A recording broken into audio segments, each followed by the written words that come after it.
жол жүргөнү жакты. Коңшу чалга мен келгенче катып койгун деп аманат кылып 100 сом акчасын тыштап кетет.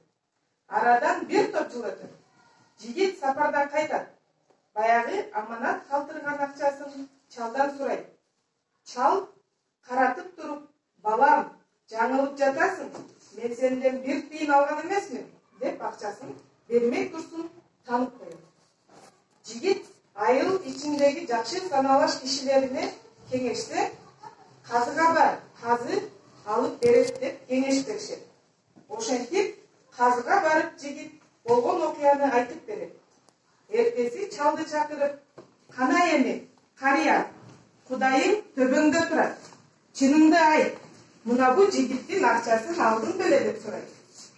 Туура айтасың, казы балам. Кудай өзү көрүп тургандыр. Жарым тыйын алган эмесмин. Сакалдуу башым менен кантип калпайтайын деп карганып да жиберет чал. Сен акча бергениңде көргөн күбөң барбы деп сурайт казы. Жок казым деп жооп берет жигит. Деги сен бул чалга акчаңды кайсы жерден бердиң эле? Мына бул жакта бир терек бар. Ошонун жанында туруп берген. Эмесе, ошол теректи сурака ээрчитип алып келдим деп казы. Урматтуу